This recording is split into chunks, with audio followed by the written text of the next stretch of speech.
Eh bien, cher frère, tu es fou. Cette nuit même, on va te redemander ta vie. Et ce que tu auras accumulé, qui l'aura ? Nous dit Jésus dans l'évangile de ce dimanche, où il met en avant deux réalités. La première, celle qui est temporelle. Et qui dit temporelle, dit temporaire. Et l'autre, l'éternité, riche en vue de Dieu. Tout comme saint Paul aux Colossiens. Pensez aux réalités d'en haut, non à celles de la terre. Deux réalités, celle de la terre et celle du ciel. Et Jésus, justement pour montrer à quel point que les richesses de ce monde, qui ne concernent pas seulement les biens matériels, mais toutes les choses qui nous passionnent, toutes les choses que nous pouvons désirer sur terre, tout ce qui est temporel. Eh bien, il montre justement que ces choses-là ont une durée limitée. Effectivement, si Jésus avait dit à cette foule « Ne recherchez pas les richesses de ce monde, mais seulement les richesses du ciel », ça aurait convaincu ceux qui sont déjà convaincus, mais guère les autres. Là, il ajoute une notion de temps. Demain, tu vas mourir. Pourquoi tu as fait tout cela? Ça sert à quoi? Tu as des millions et à quoi après? Ça sert à quoi? Qui les aura? C'est pas toi, tu vas mourir. Autrement dit, tu es fou.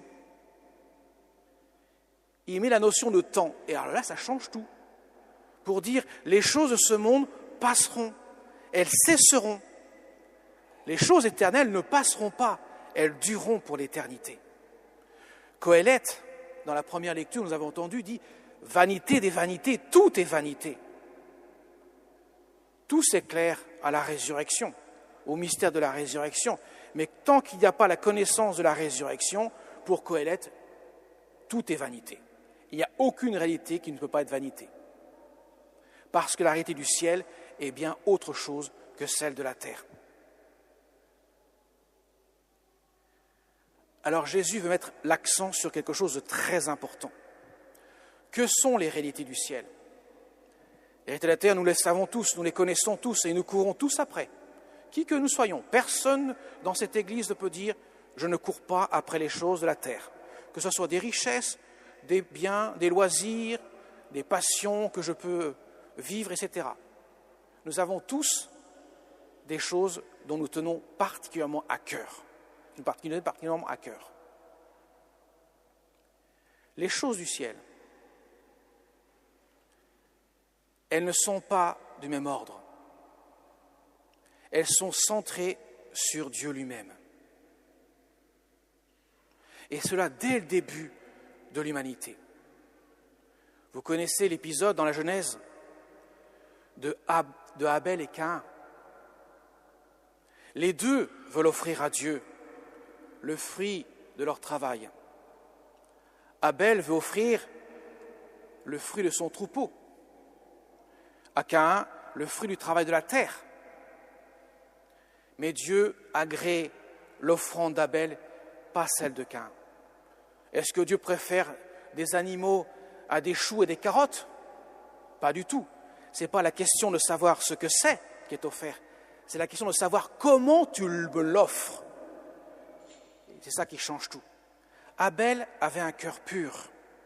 Autrement dit, il n'avait pas d'autre désir que d'offrir à Dieu parce qu'il est Dieu, sans arrière-pensée. Caïn, son offrande était différente. Il voulait bien l'offrir à Dieu, mais en même temps, il l'offrait en espérant d'avoir une bonne récompense au détriment de son frère.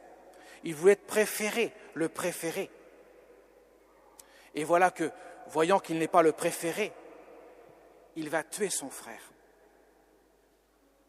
Car il était attaché aux réalités de la terre, il a tué son frère.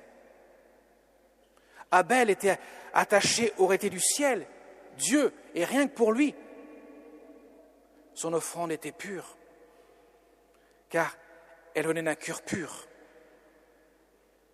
Voilà pourquoi saint Paul dira « Faites mourir en vous ce qui appartient à la terre, l'impureté. » Un cœur pur, c'est un cœur qui se donne totalement à Dieu, qui veut ce que Dieu veut, qui désire ce que Dieu désire. Alors que lorsque l'on vit pour les biens de ce monde, pour les récompenses que les biens de ce monde peuvent nous donner, à ce moment-là, on tombe dans l'impureté, dans la passion, dans le désir mauvais, la soif de posséder, ce que saint Paul, justement, énumère dans l'épître que nous avons entendu dans la seconde lecture, autrement dit, les réalités de la terre.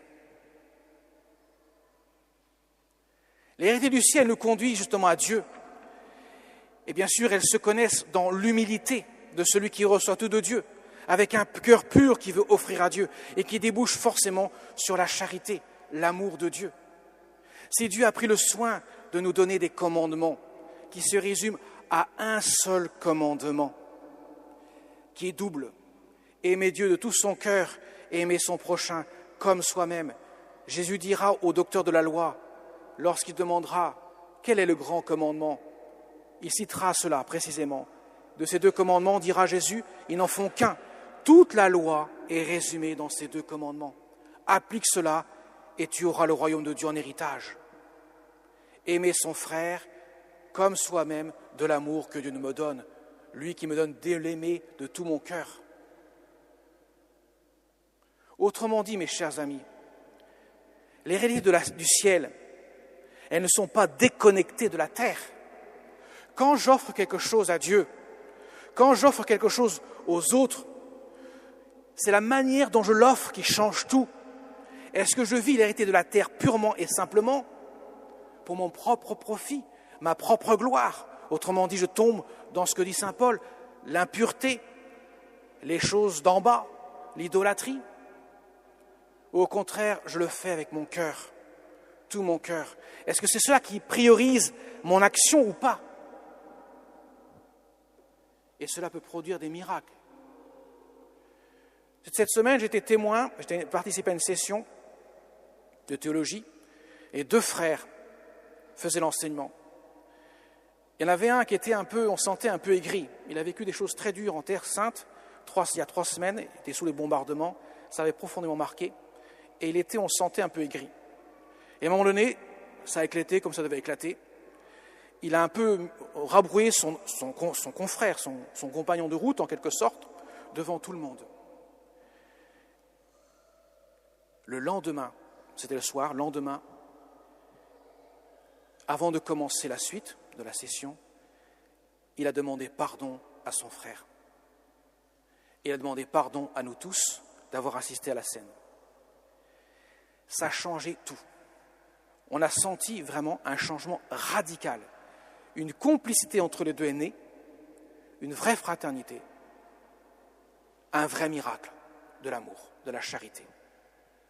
Ah, mes chers amis, le pardon, c'est une résurrection. Il ne faut pas l'oublier. Nous avons besoin, de temps à autre, de demander pardon à l'un et à l'autre. Et cela concerne tout le monde, à commencer par moi-même.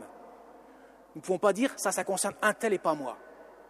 Tous, nous avons besoin de nous recentrer sur les choses du ciel.